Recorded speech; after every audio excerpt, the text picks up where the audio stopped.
एक छोटी सी बात। एक भक्त मेरे पास में आया और कह रहा था कि गुरुदेव, कभी कभी मैं अपनी माँ को भी कठोर बोलता था। मेरी माँ दुखी हो जाती थी, लेकिन आपका जब से सत्संग सुना, इस जिह्वा देवी को बहुत कंट्रोल करता हूँ। तो माँ को कठोर नहीं बोलता हूँ, लेकिन गुस्सा आती है तो मन के भीतर भीतर कठोर बोलता हूँ, बाहर नहीं बोलता। कुछ ऐसी कृपा करो कि मन के भीतर भी कठोर शब्द ना निकले, गालियाँ ना निकले। याद रखना, जिसकी वाणी मधुर होती है उसके घर में लक्ष्मी, शांति और संपत्ति कभी कम नहीं होती। जिसकी वाणी कठोर है, कर्कश है, उसके घर को लक्ष्मी भी छोड़कर चल देती है, वहां दरिद्र आकर बैठता है। धृति समो दमः शौचम कारुण्यम वागनिष्ठुरः मित्राणाम च अनव्यद्रोहा सप्तहिता समधि श्रिया।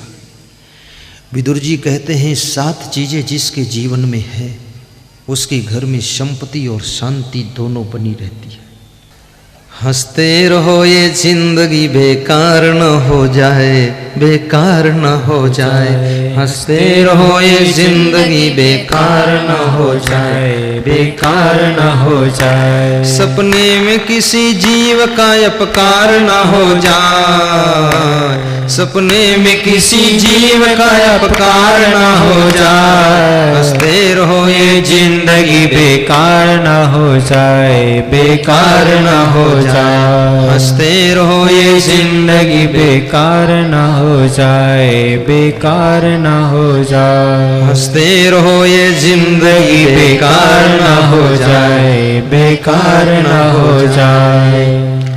हंसी खुशी की जिंदगी जीना, अपने परिवार के बीच में भी कभी कभी हंसना, अपने बूढ़े माँ बाप के साथ बैठ कर के हंस लेना, बूढ़े सास ससुर के पास में बैठकर हंसना। उनकी उम्र बढ़ जाएगी, स्वस्थ हो जाएंगे। पति पत्नी बैठकर भी कभी हंस लेना, गम खा लेना, गुस्सा को रोकना, आदतें वह छोड़ देना जिससे घर में अशांति होती है। छोटी छोटी बात में नाराज न होना, कहीं तेल गिर जाए, घी गिर जाए, दूध गिर जाए, गिर जाने दो, तुम न गिर जाना। अपने आप को संभालना, संतोष करना, इससे शांति मिलेगी, सुख मिलेगा। धृति मैं निवेदन करूंगा। विदुर जी कहते हैं, धृति यानी धैर्य। जिसका धैर्य कभी टूटने न पाए उसका लक्ष्मी चुनाव करती है। जो धैर्यवान है, जिसका धैर्य मजबूत है, धृति शौचम, और जिसके पास में पवित्रता है, जिसके कपड़े भी शुद्ध हैं, थैला भी शुद्ध है, जिसकी गाड़ी भी शुद्ध है, जिस घर में मांस मछली अंडा नहीं है वहाँ पवित्रता है, जिस गाड़ी में मांस मछली अंडा नहीं, अशुद्ध पदार्थ नहीं, वो शुद्धता है। और जिस शरीर में ऐसी वैसी चीज़ें खाई नहीं जाती वो शरीर पवित्र है। जिस शरीर से ऐसे वैसे कर्म नहीं होते वो शरीर पावन कहा जाता है। ऐसा पावन शरीर जहाँ पर होता है वहीं पर लक्ष्मी का वास रहता है, वहीं पर लक्ष्य पूरे होते हैं, शांति मिलती है। लक्ष्मी के 2 रूप होते हैं, ध्यान देना। एक तो संपत्ति, दूसरे शांति। ज़्यादातर संपत्ति या स्थूल रूप लक्ष्मी का लोगों को प्राप्त हो जाता, लेकिन शांति जो सूक्ष्म रूप लक्ष्मी का वो नहीं प्राप्त होता है। सूक्ष्म और स्थूल दोनों रूप लक्ष्मी के उसको प्राप्त होते हैं जिसका मन पवित्र है, तन पवित्र है, कर्म पवित्र है, वाणी पवित्र है, जिसका जीवन पवित्रता से पूर्ण है, उसको सूक्ष्म लक्ष्मी का रूप शांति भी मिलती है, प्रसन्नता मिलती है, आनंद मिलता है। और स्थूल रूप लक्ष्मी का उसके घर में धन दौलत भी होती है, उसके घर में कभी कंगाली नहीं होती है। पवित्र रहो। शौचम दमः, और जो इंद्रियों का निग्रह करता है, इंद्रियों पर निगरानी रखता है, अपनी इंद्रियों को चंचल नहीं होने देता है, आंख को भी बस में रखता है, कान को भी बस में रखता है। कितने लोग कान में ईयरफोन लगाकर गंदे गाने सुनते रहते हैं, उनसे पूछो कान में ईयरफोन लगा कर क्यों सुनते हो? बोले इतना गंदा गाना है कोई दूसरे के सुनने लायक नहीं। तो तुम क्यों सुनते हो? बोले सब कचड़ा अंदर ही रहे बाहर ना जाए, इसलिए ईयरफोन लगाया हो। ऐसे गंदे गीतों को मत सुनना। मनोरंजन से भी अपने आप को बचाइए। समय अमूल्य है, जिंदगी महत्वपूर्ण है, इम्पोर्टेंट इन लाइफ। जिंदगी के महत्व को समझिए, जिंदगी को व्यर्थ मत गंवाइए खेल कूद क्रिकेट में हो हल्ला में। एक एक मिनट के मूल्य को समझो, importance of the 1 minute. 1 minute चूक जाओगे जिंदगी की राह बदल जाएगी। 1 मिनट अगर संभल गए तो जिंदगी की राह सुधर जाएगी। जिंदगी तो सबको मिलती है, लेकिन जिंदगी में गंदगी भरी रहती है। जिसकी जिंदगी में बंदगी प्रवेश कर जाती है तो गंदगी निकल कर बाहर हो जाती है। आपकी जिंदगी में बंदगी आनी चाहिए ताकि गंदगी जो इकट्ठी हुई निकल जानी चाहिए, तब जिंदगी जिंदगी बन जाती है। धृति शमो दमः शौचम। शमो कहते हैं मनोनिग्रह को, मन को संभाल कर रखना। ये मन अगर संभाल लो तो मन मंदिर है, ना संभाल पाओ तो मन बंदर है। ये मन बड़ा चंचल है। मनयो मनुष्याणाम कारणम बंध मोक्षयो। मन ही मनुष्य के बंधन और मोक्ष का कारण है। मन संभल जाए तो ये मोक्ष की ओर ले जाता है, और मन फिसल जाए तो ये नरक की ओर ले जाता है। ये मन वही है, खाली इसको समझाना है। जिन्होंने मन को समझा लिया वे महान हो गए, और जो मन को नहीं समझा पाए वे शैतान हो गए। जो मन को वश में कर लिए वे राम बन गए, जो मन के वश में हो गए वो रावण बन गए। जो मन को भक्ति में लगा दिए मीरा शिवरी बन गए, और जो मन को भोगों में लगा दिया वह सुपर्णखा बन गए। इसलिए सुपर्णखा मत बनना, मीरा और शिवरी बनना, राम और कृष्ण बनना। आपका मन क्यों ऐसा मन आपको मिला है? मन बिना वेतन का आपका नौकर है, सेवक है। जहाँ लगा दो वहाँ मेहनत करता है।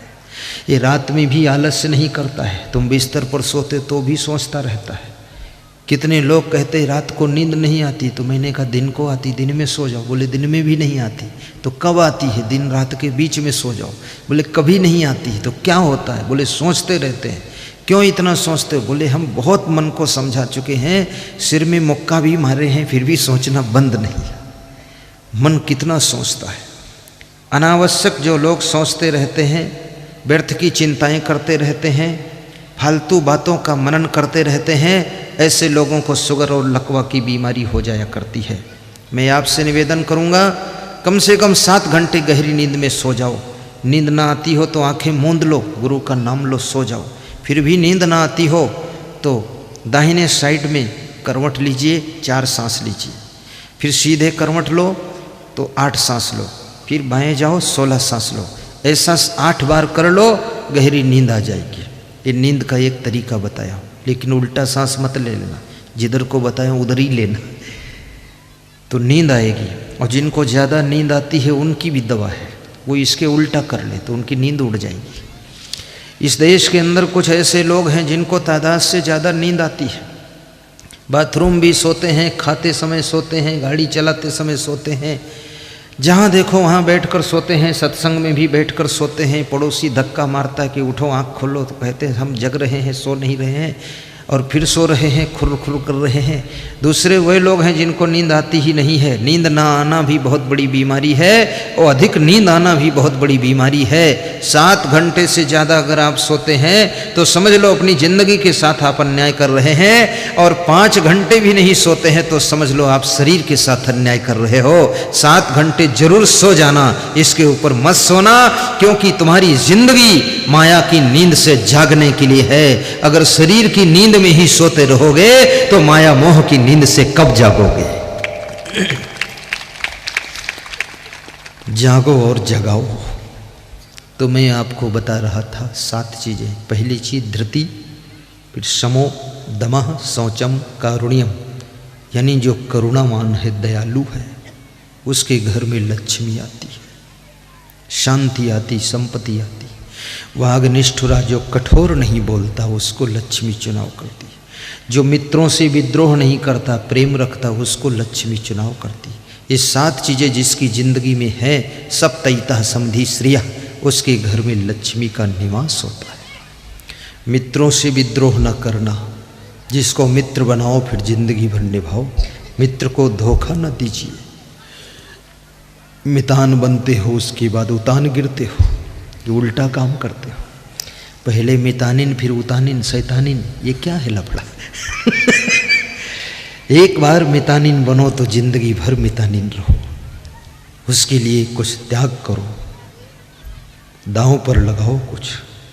संयम नियम के बिना कोई मित्रता नहीं चलती है, त्याग के बिना कोई प्रेम जीवित नहीं रहता है, और वैराग्य के बिना साधु मार्ग नहीं चलता है, और भक्ति के बिना भक्त श्रद्धा नहीं रख सकता है।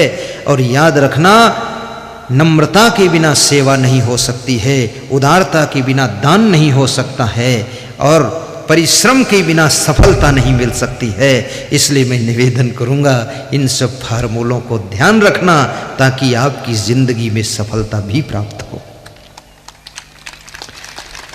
और सज्जनों, मैं आपको बता रहा था 2 मुख्य आश्रम है। कबीर साहब से पूछा गया कि कबीर साहब एक साखी कहते हैं, हद चले सो मानवा, बेहद चले सो साधु, हद बेहद दो तजे, ताकर मताय गात। कबीर साहब कहते हैं जो हद में चले वो मानव है, यानी गृहस्थ है वो। हद माने सीमा, हद माने लिमिट, हद माने मर्यादा, हद माने बॉर्डर, हद माने एक नियम मर्यादा की रेखा। जैसे आप मेड़ बनाते खेत में, वो हद है आपकी। अब मेड़ तोड़कर उधर जाओ तो झगड़ा होगा। ऐसे जिंदगी के खेत में भी मेड़ होना चाहिए, हद होनी चाहिए, सीमा होनी चाहिए, बॉर्डर होना चाहिए। जैसे Nepal border, China border, Japan border, ये सब बॉर्डर है। जब पाकिस्तान बॉर्डर के लोग इधर आ जाते तभी तो गोली चलती है। तो तुम अपनी जिंदगी में कोई सीमा बनाओ, हद बनाओ, लिमिट बनाओ। क्या करना, क्या खाना, कैसे रहना, इसकी कोई हद है? हद चले सो मानव। जो नियम की सीमा के अंतर्गत चलता है, मर्यादा के बॉर्डर के अंतर्गत चलता है, वो मानव है। गृहस्थ आश्रम मर्यादाओं का आश्रम है। अगर मर्यादाएं टूट गई तो गृहस्थ आश्रम का नियम सब टूट गया। माता पिता की मर्यादा रखो, सास ससुर की मर्यादा रखो, पति की मर्यादा रखो, अपनी पत्नी की भी मर्यादा रखो, बच्चों की मर्यादा रखो। बच्चों के सामने पति पत्नी झगड़ो मत, गुप्त सलाह मत करो। माता पिता के सामने अकड़ करके मत बोलो, ये मर्यादा है। अभी मैं राजस्थान गया था, करौली जिले में मेरा सत्संग था। तो एक डॉक्टर MBBS थे, उनके यहाँ गया तो उनका लड़का खड़ा था।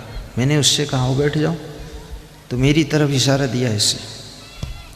मैंने कहा बैठो ना, ये कौन है आपके? डॉक्टर ने कहा मेरा बेटा है।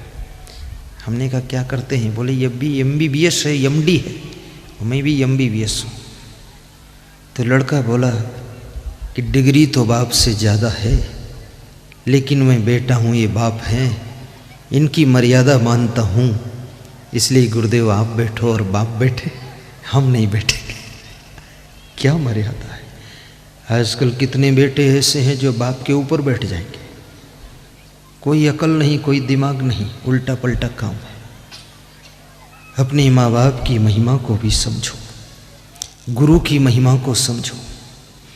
तुम्हारे गुरु संत आते हैं, खड़े हो जाइए, उनको बिठाने के बाद बैठ जाइए। आप तो होशियार हो, मैं आता हूँ आप तुरंत खड़े होकर हाथ जोड़ देते। जब मैं आपको हाथ जोड़ता हूँ और इशारा देता हूँ बैठो, मैं बैठ जाता हूँ, तब बैठते। अपने से बड़ों के आने पर खड़े होकर रिस्पेक्ट करना चाहिए, ये मर्यादा है। और मैं आपसे कहूँगा, नारी को भी अपनी मर्यादा में रहना चाहिए, पुरुष को भी अपनी मर्यादा में रहना चाहिए, शिक्षक को मर्यादा में रहना चाहिए, डॉक्टर को मर्यादा में रहना चाहिए। आप डॉक्टर हैं, डाकू नहीं हैं। गरीब मरीजों का भी ख्याल रखना। डॉक्टर दूसरा भगवान कहा गया है। डॉक्टरी धन कमाने का धंधा नहीं है। डॉक्टरी धन भी कमाने का काम करती है, लेकिन साथ में डॉक्टर का धर्म है गरीब रोगियों को भी ध्यान में रखना, उनका भी ट्रीटमेंट कर देना। अभी हमारे डॉक्टर सुभाष चंद्र चौरसिया जौनपुर जिले के प्रतिवर्ष मेरा प्रोग्राम करते हैं, आश्रम भी बनाने जा रहे हैं। बोले बनाऊंगा मैं, चलाऊंगा मैं, नाम आपके रहेगा। तो मैंने कहा मत बनाना। बोले तुम 1 साल में 1 बार आना, बाकी मैं चलाऊंगा। तो मरीज को ही आता है उसको भोजन भी देते हैं, और मरीज के साथ 2-4 आते उनको भी भोजन देते हैं, और मरीज के पास पैसे ना हो तो पैसा भी देते घर जाने के लिए। तो हमने कहा चौरसिया इतना कैसे चलेगा? बोले गुरुदेव मैं बच्चा था, मेरा हार्ट फेल था, एक डॉक्टर ने मेरा फ्री इलाज किया था, मैं उसी दिन संकल्प लिया था मैं भी डॉक्टर बनूंगा और गरीबों का फ्री इलाज करूंगा और सेवा करूंगा। गुरुदेव कोई ऐसे मरीज आ जाते हैं जो हमको 10,000 की जगह पर 1 लाख भी दे जाते हैं, उसी 1 लाख से मैं गरीबों की सेवा करता हूं। सेवक बन करके संसार में जीना। आज संसार में सेवा करने वालों की कमी होती जा रही है। विद्यालय भी हो उसमें भी गरीब बच्चों का भी ख्याल रखना। विद्यालयों की फीस इतनी महंगी होती जा रही कि गरीबों के एडमिशन होना मुश्किल है। स्कूल तो है सरकारी पर उसमें पढ़ाई सही नहीं होती, और प्राइवेट स्कूल में फीस इतनी होती है कि उसमें एडमिशन ही नहीं हो सकता है। तो गरीबों के बच्चों का क्या हाल होगा? जरा उन पर दया करना। ऐसे प्रतिभावान लोग गरीबों के घर में भी पैदा होते हैं। धीरू भाई अंबानी का जन्म जिस घर में हुआ था उस घर में बहुत गरीबी थी। धीरू भाई अंबानी बचपन में चना और मुरमुरा बेच करके रोटी चलाते थे। धीरू भाई अंबानी उस व्यक्ति का नाम है जो 300 रुपये महीने की नौकरी पेट्रोल पंप पर करता था। आज धीरू भाई अंबानी के पास में 10 लाख लोग नौकरी कर रहे हैं। सोचिए ये गरीब घर में पैदा हुआ बालक कितना बुद्धिमान पैदा हुआ था। आपके देश का जो प्रधानमंत्री है इसके घर में इतनी गरीबी थी, ये चाय बेचता था ट्रेन में, चाय गरम चाय बोलता था। आज वो भारत देश की फर्स्ट गद्दी पर बैठा हुआ है। सोचिए ऐसी ऐसी प्रतिभाओं को ऊंची शिक्षा मिलनी चाहिए। मैं आपको सच बताता हूँ, बचपन में मेरी शिक्षा गड़बड़ा गई। इसलिए गड़बड़ा गई, वो सरकारी प्राइमरी स्कूल में भर्ती करा दिया, और उसमें मास्टर ऐसे थे आकर सोते रहते थे, तो हम लोग खेलते रहते थे। तो मुझे मालूम ही नहीं 5वीं तक क्या पढ़ा। कक्षा 6 में जब पहुंचा तो प्राइवेट स्कूल था, तो वहाँ शीशम के डंडों से पिटाई चलती थी। जो शिक्षक आए सटासट मार चालू। एक दिन की मार देखा हमने, शिक्षक से कहा मारना मत, कल से पूरा कंप्लीट याद सुना दूंगा, छड़ी मत लगाना। बोले सुना दोगे? हमने कहा बिल्कुल, मार नहीं पड़ सकती है। पूरा याद करके सुनाता था। तो मेरी बचपन की पढ़ाई बिगड़ गई। नहीं मैं इंग्लिश में प्रवचन सुनाता, अमेरिका और लंदन में जाकर के कबीर का डंका बजा देता, लेकिन वो चौपट हो गया सब काम। अब इधर साधु बन गए तो इधर बहुत भीड़ भाड़ में पढ़ने का टाइम नहीं जो इंग्लिश पढ़ूं। ऐसी ऐसी प्रतिभाओं को मौका मिलना चाहिए। शिक्षकों से, विद्यार्थियों से और विद्यालय के मालिकों से मैं निवेदन करूंगा, ऐसी प्रतिभाओं को ढूंढिए, उनको निखार लाइए। हो सकता तुम्हारे देश की बागडोर वो संभालें, हो सकता तुम्हारे देश का उद्योग धंधा वो संभालें, हो सकता तुम्हारे देश के अंदर कोई नया काम करके वो दिखा दें। उन प्रतिभाओं को भी मौका मिलना चाहिए। और अमीर घरों के बच्चों से भी मैं कहूँगा, अमीर घर में पैदा हो जाना, लेकिन अमीरी का नशा मत आने देना। वहाँ भी अपनी प्रतिभा को विकसित करना, ऐसी ऐसी बुराइयों में मत फंस जाना। नियम रेखा बनाकर चलना, क्योंकि अमीर का बच्चा हो या गरीब का बच्चा हो, हर बच्चे को आगे बढ़ने का अवसर मिलना चाहिए। और बच्चे खेल कूद में समय न गंवाएं, टीवी सीरियल में समय न गंवाएं, फिल्म के गीत गाने में समय न गंवाएं, सोने में समय न गंवाएं। बच्चों से निवेदन है, जो विद्यार्थी जीवन जी रहे हैं उनके लिए 5 बातें बताता हूँ। नंबर 1, कम खाना, ठूस ठूस कर मत खाना। नंबर 2, हर समय नींद में मत रहना, जागृत रहना, पानी ज़्यादा पीना। नंबर 3, गुस्सा मत करना, क्रोध करने से विद्यार्थी की बुद्धि का स्मरण कम हो जाता है। नंबर 4, खेल कूद व्यसन विलास से अपने आप को पूर्ण रूप से बचाना, फैशन से भी बचाना, मनोरंजन से बचाना। नंबर 5, माता पिता के पैर छू करके प्रणाम करके स्कूल जाना, और जो घर में रोटी बनी हो उसको हंसते हंसते खा कर जाना। मैं गारंटी कहता हूं फिर तुम्हारा मन पढ़ने में लगेगा और हर क्लास में फर्स्ट स्थान आएगा तुम्हारा।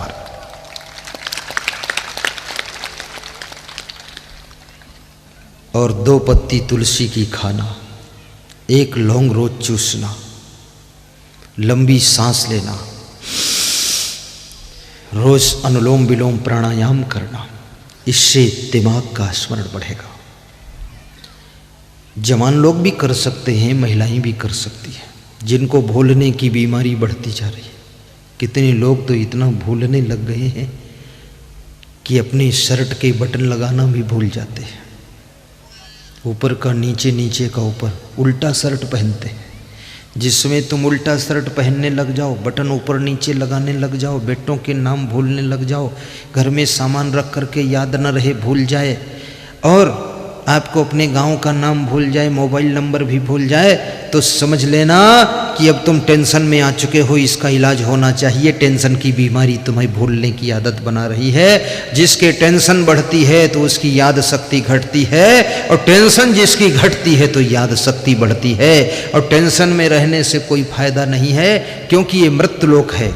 जिस परिवार में तुम्हारा जन्म हुआ इसमें भी परमानेंट तुम नहीं रहोगे, जिस गांव में जन्मे उसमें भी परमानेंट नहीं रहोगे, जिस पद पर हो वो भी परमानेंट नहीं है, ये शरीर भी तुम्हारा परमानेंट नहीं है। किसके लिए टेंशन कर रहे हो, किसके लिए तनाव कर रहे हो, किसके लिए चिंता कर रहे हो? टेंशन मुक्त हो जाओ, अच्छा करो, अच्छा जियो, अच्छा आनंद प्राप्त करो। जब तक रहो हमस्ती से रहो, और चिंता टेंशन की आग में मत जलो। कितने लोग तो इतनी चिंता करते हैं कभी हंस ही नहीं पाते हैं, ना मुस्करा पाते। ऐसे लंबे लंबे चेहरे सीरियस बनाकर बैठते हैं, उनको देख करके लगता है कनक भूधराकार शरीरा, कुंभकर्ण आ गया है कोई। अरे चेहरे पर गुलाब के फूल खिलने चाहिए। अपने स्वास्थ्य का भी ध्यान रखो। वे चीज़ें मत खाइए जिनसे तुम्हारा पेट खराब होता है। स्वाद में कितनी ही अच्छी हो उनको त्याग कीजिए। और वे चीज़ें भी मत खाइए जिससे तुम्हारी बुद्धि में स्मरण शक्ति की कमी होती है। वे चीज़ें भी मत खाइए, न पीजिए जिनसे तुम नशा में पड़े रहते हो। उन चीज़ों का प्रयोग मत कीजिए जिनसे तुम राक्षसी प्रवृत्ति को अपनाने लग जाते हो। सादा जीवन उच्च विचार, सादा भोजन उच्च विचार रखिए, और अपने जीवन को शाकाहारी बनाइए। तो कबीर साहब कहते हैं, गृहस्थ व्यक्ति वह है जो मर्यादा में चलता है, और संत वह है जो बेहद चलता है। अर्थात जो गृहस्थ आश्रम की मोह ममता का त्याग करके वैराग्य करता है, जिसके अंदर त्याग है, संयम है, नियम है, जिसकी इंद्रियां बस में है, जो ब्रह्मचारी है वो संत है। अच्छे संत बनो। आज एक माँ मेरे पास में आई थी, आशीर्वाद मांग रही थी। ऐसा आशीर्वाद दो कि आप जैसा प्रखर बुद्धि का मेरा बेटा जन्म ले, और आप जैसा संत बने, खूब सत्संग सुनाए। मैंने कहा मेरा ध्यान करना तो मेरे जैसा बेटा तुम्हारा बुद्धिमान पैदा हो जाएगा, संत बन जाएगा, फिर बात को रोना मत। बोले संत बन जाए हम बहुत खुश होंगे। ये पहली माँ है जो बच्चे के जन्म के पहले ही आशीर्वाद मांगने आई है। मैं माताओं से कहूँगा, एक एक बच्चा अपना संत बनाइए और एक बच्चा गृहस्थ बनाइए, क्योंकि बच्चे तो तुम ही दोगी, बच्चे कहीं और से नहीं आएंगे। इसलिए तुमसे ही मांगता हूँ, धर्म की रक्षा के लिए संत की आवश्यकता है, भक्ति को विकसित करने के लिए संत की आवश्यकता है, विश्व कल्याण के लिए संत की जरूरत है, और समाज सुधार के लिए संत की जरूरत है। अच्छे सच्चे संत ज्यादा होंगे तो समाज का सुधार पूरा हो जाएगा। सच्चे संतों की जरूरत है, सच्चे संत पैदा कीजिए। पुरुषों से भी कहूँगा, मन में भावना रखो हमारे द्वारा कोई संत जन्म ले। तुम्हारे अंदर भावना है हमारे द्वारा डॉक्टर पैदा हो, इंजीनियर पैदा हो, कलेक्टर पैदा हो। संत को जन्म दीजिए। मैं संत कैसे बना हूँ? मेरे जन्म के पहले मेरी माँ के अंदर भावना थी कि मेरा बेटा कोई संत हो। संत का दर्शन किया था, वो संत प्रवचन कर रहा था, उसकी आरती वंदना हो रही थी। उसको देख करके मेरी माता ने सोचा मेरा भी बेटा ऐसा ही संत होता तो कितना अच्छा होता। ठीक 9 महीने बाद मेरा जन्म हुआ और मैं संत बना, और वो जैसे संत की उसने कामना किया था वैसा ही संत हो गया और उससे 1000 गुना ज़्यादा हो गया। तो माँ कहती थी जितना सोचा था उससे ज़्यादा हो गया। तो हमने कहा तो कम कर दूं क्या? बोले नहीं नहीं ठीक है, और बढ़ते रहो, अच्छी बात है। ऐसे भीड़ में मेरी माँ आती, बैठकर सत्संग सुनती है। आश्रम में आती है केवल एक बार, और आकर के सुन करके फिर तीसरे दिन दर्शन करती है। तो हमने कहा कब आई थी? बोले 3 दिन हो गए। हमने कहा मिली क्यों नहीं? बोले भीड़ इतनी थी, मिलने का कहाँ जगह है, सब धक्का मुक्का होता है। तो हमने कहा तुम्हारे लिए तो अधिकार है। बोले अधिकार उसी दिन खत्म हो गया मेरा जिस दिन तुम संत हो गए। अब सब माताओं का उतना ही अधिकार है जितना मेरा है, मेरा अलग से कोई अधिकार नहीं।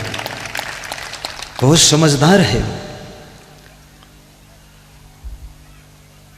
हद चले सो मानवा, बेहद चले सो साध, हद बेहद दो तजे ताकर मता,